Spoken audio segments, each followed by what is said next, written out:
Bonjour tout le monde, j'espère que vous allez bien. Aujourd'hui, vous allez devoir reconnaître une voiture produite à la fin des années 60, début des années 70 principalement. C'est encore une voiture que j'aime bien, mais elle n'a pas été facile à illustrer car produite dans de nombreuses versions. On va s'en tenir ici à la version la plus répandue et la plus produite. Vous êtes prêts ?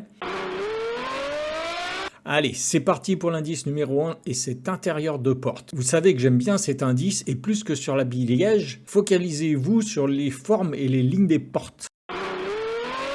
Indice numéro 2 avec ce museau tout à fait caractéristique et j'en connais au moins un qui l'a déjà identifié, rien que avec ce nez.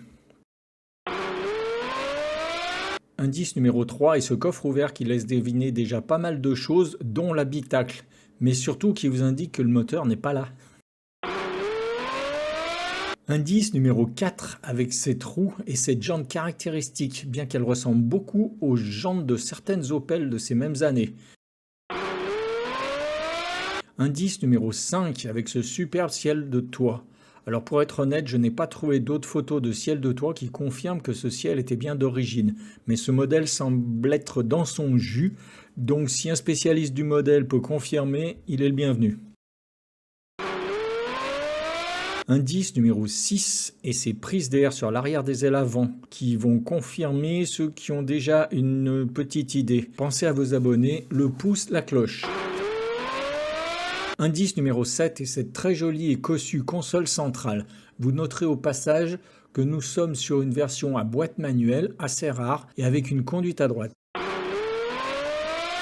Indice numéro 8 avec ces phares avant qui sont un indice lourd dont je suis sûr qu'il va débloquer pas mal d'entre vous. Dites-moi quel indice vous a mis sur la voie ou vous a révélé le modèle. Indice numéro 9, où l'on découvre un intérieur cossu qui semble confortable et ce que l'on pouvait deviner dans la vue du coffre, à savoir que c'est une 2+2 avec 2 places arrière pour petit gabarit. Indice numéro 10. Bon bah là c'est feu arrière et surtout la courbure de la carrosserie ça devrait faire tilt. Il n'y a pas beaucoup de véhicules qui ont ce genre d'arrière. Indice numéro 11 avec ce tableau de bord assez dépouillé mais certains manos sont déportés sur la console centrale.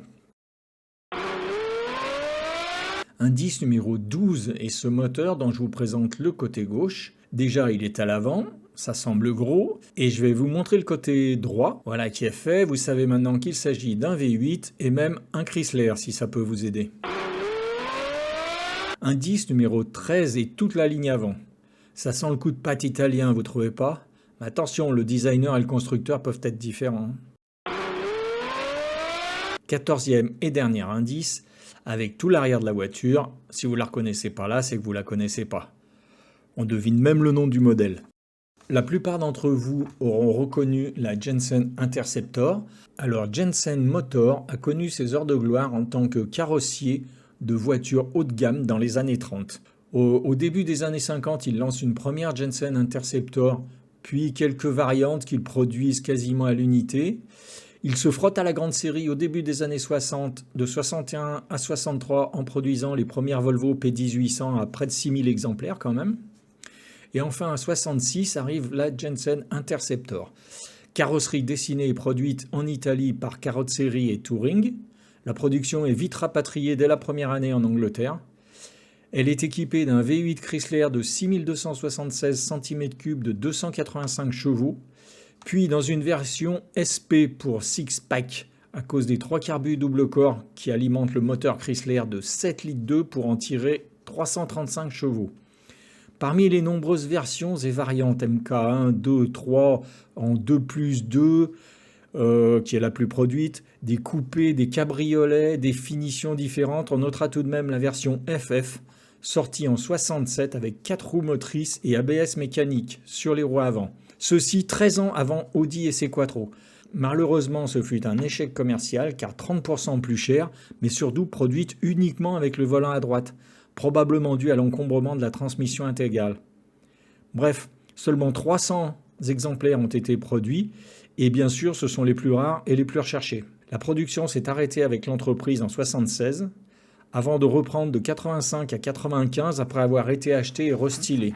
Mais fin des années 80, début 90, elle avait 20 ans de retard et seulement 15 coupés cabriolets ont été écoulés et je n'ai pas trouvé de chiffres vérifiés pour la production des 2+2. En 93, la société est à nouveau rachetée et présente un coupé S8 en 98 qui sera un fiasco généralisé. Seuls 20 modèles seront livrés sur les 300 commandés, 4 ans de retard, des salaires pas versés aux employés, bref, une fin pas vraiment reluisante pour cette marque qui avait sorti tout de même un très bon modèle avec cet Interceptor. Pour ceux que ça intéresse, un article dédié à ce modèle sera bientôt en ligne sur mon site cultureauto.fr à la rubrique voitures de légende. En attendant, vous pouvez le retrouver dans l'article dédié aux plus beaux coupés des années 60 et sur la vidéo du même nom sur cette chaîne. Je vous mets les liens en commentaire. Voilà, c'est fini pour aujourd'hui. Bonne semaine tout le monde, à samedi prochain.